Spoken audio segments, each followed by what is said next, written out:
Hey everybody, welcome to the next commentary. Today we're playing EKKO MID versus Syndra as a counter pick to Syndra. There's a lot of Syndra players playing the game right now. This is a normal game versus, it looks like it's a silver and gold mix on the enemy team. EKKO is a counter pick to Syndra because when you get like one item, whenever you jump on top of her, normally you just deal a ridiculous amount of damage, and it's hard for her to really manage people who are on top of her. I mean, she does have a little pushback.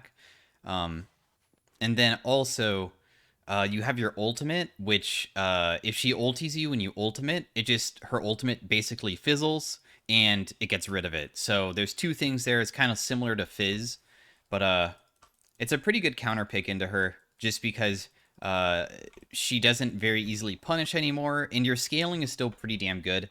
The runes that I'm running this game are not those. I didn't do it yet. Damn, that sucks. Well, I guess I'll show you guys, like, on first base or something, because I have to prep it. She already used Q, nice. So if Syndra's play aggressive, this guy's not playing aggressive. A lot of Syndras that I play against inside of high elo will actually, step in front of the wave and walk at me. I actually start E and I jump on them, and I, go electrocute proc, to punish that, but this person's playing pretty far back, so we don't need to worry about that. So we can just farm using Q instead. So that's why I don't level up Q immediately. If this Syndra was playing aggressive, I definitely would maybe look to start E instead. But we're okay here, because you definitely won't need to change up your own playstyle. During the early game, it's kind of just farming out. Your main goal with EKKO is just landing your 3-hit passive like that, and then I can take a turret shot, but that's okay because we basically did the same damage back. Whenever you land an auto attack or an ability on a champion, it stacks one time. If you hit 3, then it will detonate it, and you get bonus movement speed and does bonus damage. And the ratio of that is pretty high as well. It's a 90% AP ratio, so as you get AP, you'll start being able to, like, nearly 1v5. She's using her cooldowns right in front of my face, so we can abuse that. One of the biggest things of playing, like, high elo versus lower elo is just people waste their abilities. She should never, ever be using stun versus me unless she knows that I'm going for a last hit, maybe. So then, like, I'm always getting hit. Because whenever she uses it, that's a small time for me to do whatever I want, because that's the only thing that's threatening me. Also, I'm CSing better than her, but CSing on EKKO is pretty easy if you're not getting punished, because your 3-hit passive deals a ridiculous amount of minions, and a lot of times your Q hits them on the forward and back. So we're going to go for an early reset into TP. Going Doran's Ring second is pretty powerful, so we can even look for maybe a stun from far away here. So, like, you could just throw down stun here around the wall, and then you just step up. I tried to make it so I could E on the creeps, but it didn't work out, but that's okay. We can Q where she's running right now. Just try to scare her a little bit. The wave is in a really good spot here, so she'll probably have to base and TP back, but we can be annoying. Oh, wow, she's actually staying. Wow, this is really dangerous for her. She could lose her flash if she messes up, so now this is really, really bad. I mean, she'll probably... Yeah, we'll just get her flash. I was going to say she can E me away here and not have to burn it, but she did just use it there. We can even put stun way behind her and then just flash into it. We don't even need to flash into it. We can just kill her. So because she used flash, like, whenever you're playing inside of the lower elos, and I'm sure if you are low elo yourself, this is a spot where, like, you can definitely learn, which is, you need to understand timings of, like, if you can actually shiv out a wave without putting yourself in extreme danger. Because how you shiv out waves as a mid laner with a lot of mages is you have to use your abilities on the wave. So she was using her Q on the wave. Without Q, she only can push me back, but she can't stun because she doesn't have the orb. So I can heavily abuse that and know that whenever she uses her Q on the wave, I can immediately step up and try to go for a quick electrocute proc trade. And even if she pushes me away, I'm still doing, like, I don't know, like 130 damage, because I can maybe land the first part of my Q plus my E, which is enough to chunk her when she was already low enough that she became uncomfortable and flashed away. And then after that, it's very easy, because all I need to do is just land my ability and she's just gone. Now, good EKKO players wouldn't level up ultimate here because they would hold on to it just to bait people in. But I'm just going to level it up because I'm bad. Oh, that's also something that versus Syndra, it's kind of luck, but you can kind of do it. If you use your E and you start channeling it, I'll flash behind her. When you use your E and it starts channeling on somebody, it's like a cast time. See how there is a cast time bar? Even if they push you away or flash, you'll follow them. So sometimes people will flash away from you when you're using your E, and you'll follow them. But in that case, what happened is she shoved me back, but I already started channeling it because I was in her range, so it brought me back to her. So then I got a huge trade-off, and there's not much that she can do. As you can see, it's really hard for her to play the game at this point.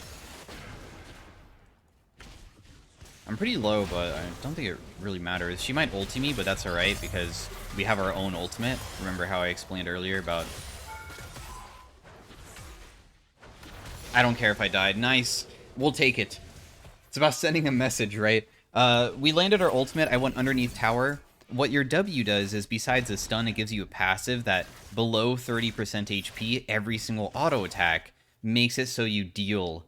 a bonus of their missing percent HP, so that's why I was hitting so hard when she was already low and just getting huge damage off. I mean, everybody's doing well this game, which kind of sucks because it's more fun watching somebody pop off and also have to carry people that are maybe not doing well, but everybody's doing well, so it might be a fast game.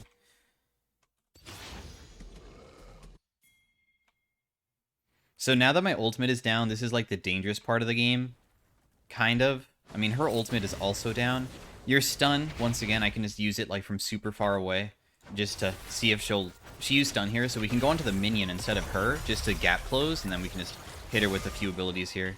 Come do one more auto attack. This is such a low point for her. If this person tries to go aggressive, I'll just jump on her again, I think. Okay, now I'll leave, and then I'll jump back in this way instead. So I'll just go for Belveth here. This guy doesn't have ultimate. Our Warwick is really low. Oh, ouch. I ran straight into that, but that's okay. Oh, okay. Do you have flash? Here, I'll put down stun here, so, like, if she goes really deep, then we can look for the stun. And then we can go in this way. And then one more hit should do it. Because that's the... she was low, so I got 3-hit passive, plus I did 6% of her max HP on that auto attack. So it's like a double whammy there. When somebody's low and you have the 3-hit passive, which already deals up 200 damage... I mean, and also I'm hitting them with my E as well. If she uses stun, she's dead. So that's all we're waiting for here, because that's what keeps her safe at this point. So as soon as she uses it, I just need to be in range now of the ability. That's it. But this is a big wave, so obviously she doesn't want to miss it, because that would be really bad, right? I'm gonna waste my W just to see if it, like, makes her comfortable enough to step up. And then... oh, okay. That didn't actually kill. She's 1 HP. My Q missed because she flashed away. But the good news... is that even though I failed to play mechanically, and I should have been able to kill her, we're denying creeps. And I did the correct play, so this is something that you can, like, do to, like, learn. You can jump over this wall. It's a kind of a weird angle, but as you can see. We denied a humongous wave, so in reality, even though we might have missed the kill, like making mechanical error, it was still really good for us, because we're still creating a bigger and bigger lead over time, to the point that she just won't be able to play the game anymore. You can't just start out a game with having an advantage. You have to, like, work your way up. But this is a huge power spike. This is probably one of EKKO's strongest spikes in the entire game when you finish this, because now you can use Proto Belt into a stun. So it's easier, and then we can just use Q here. I don't think it will snap back on her, but that's okay. We just got a huge trade-off. We can even put down stun, like, behind her on this next wave, and then see if it lands. Like, because she'll probably collect this under tower, so you just throw down stun, like, kind of behind her. I'd shield myself, jump on her. That's okay. I'll just Proto Belt to get out of tower range and continue pressuring. Even if Belveth ganks, I'm pretty safe, I would say. The issue now is mana. So I can even walk over to, like, vision and then throw down stun, like, in these weird angles where she might not be able to get me. The thing is that it's only costs 30 mana, so it's not really that dangerous just spamming the hell out of it. Wow, you're so low. I think that if I land everything on her, she just dies. Yeah, Belveth comes, we're fine. I mean, I even got hit by the knockup, and you can see that it's not even that dangerous.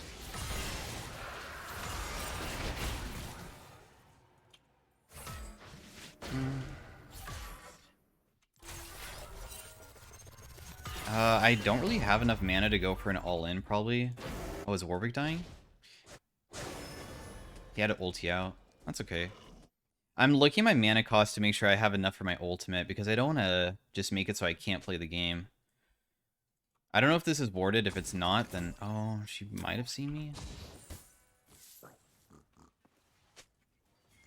Just throw down stun, and then just walk up to the wave to pretend that you're going for it, and then jump on her instead. I didn't even have to use my ultimate there.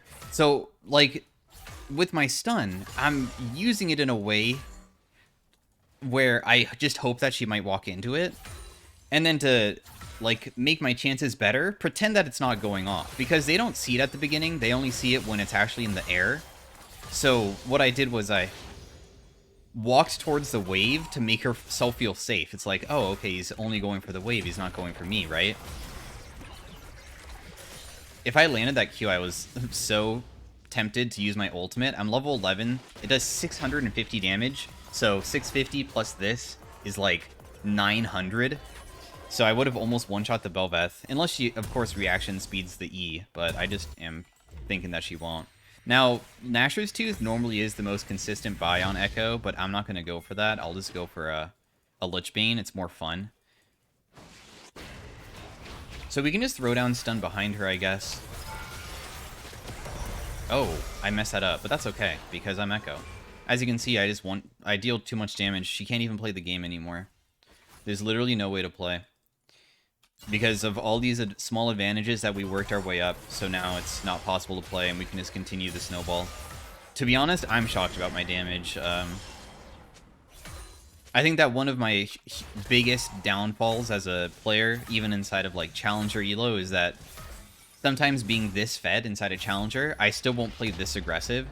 I feel more confident when I know that like the player will make mistakes. But yeah. The only champion that I feel very confident on that I can like continue snowballing is Zoe. Oh wow, she just walked into that. I'll use my Q and then ult. So as you can see, I brought back her ultimate, but also I canceled a lot of it in the beginning. She accidentally walked into my Q, so she had 2 stacks on herself. So when I E on top of her, I'm proccing the third one. And then she was too low, but I still needed to hit her, and I was pretty far away, so I can use my Q as the final ability there, just to get her. And we're getting close to Lichbane. The thing about Lichbane is it makes it so your E, which already does, it empowers your next auto attack. We're doing that again. So we're just stacking 2 damage abilities on top of each other with the item plus also this. So then when I hit somebody, it hits for like 500. And it's a point and click ability, so you can't dodge it. That's the most annoying thing about EKKO. The reason why he's just... Oh yeah, I was going to show the runes. Wait. These are the runes. So you take scaling runes because EKKO's AP ratios are ridiculously good. So because you go double scaling, it just makes it so as the game continues, your ultimate, which has a almost 200% ratio, your E 40%, but then you build Lichbane. Your Q has a 1.0, believe it or not, if you hit both. Oh, never mind, it's 90. And then your passive also 90%. So he's just overloaded with AP ratios. A ridiculous amount.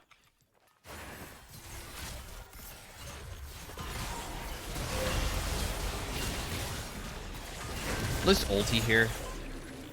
And then we can probably go for this guy as well. Thank you, Swain. Support Swain. She used her E, which like made it so I didn't deal as much damage, but there's not really much that Okay, she panicked. I'm gonna try to use Q on the Senna. I don't even think I can get to her. Sorry, bro. That's okay, though. We'll just dodge that. And then we can just go back on top of her now. Because we know Tomkinch has no eat. That's the thing. So because he has no eat, and also he didn't use his either,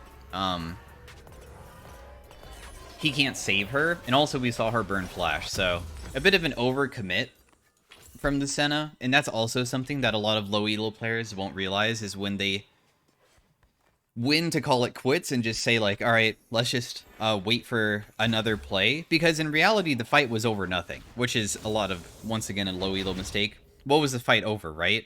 They killed Swain, and there's no wave, there's no objective, there's nothing really going on, so there's no reason to really go for me, but yet they stepped back up and went for me anyways. So a lot of this stuff comes with just experience of the game, though.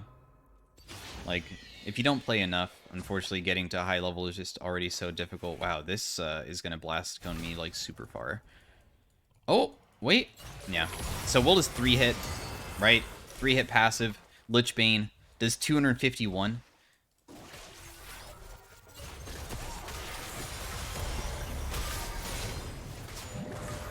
Just use my ultimate. And then just hit him with the last one as well, because he was standing right on top of it. Not really much that he can do. And the game is basically over. I mean, I would have FF'd by now if I was them, but I don't know. The Bel'Veth is the only fed one, so if we kill her, we can use Protoball to get more in range. I just hit the inhib on accident, so unfortunately my 3-hit passive, I need to do a bonus auto attack. Yeah, the EKKO has such a good kit when he's ahead. It's just crazy. If they overstep, you can sometimes throw stun as they chase you back out. And then, I could have went on Senna there if I really wanted to, but I just didn't. 3-hit passive, just play it slow. He wants to eat me, so I'm trying to not give him an opportunity to do that.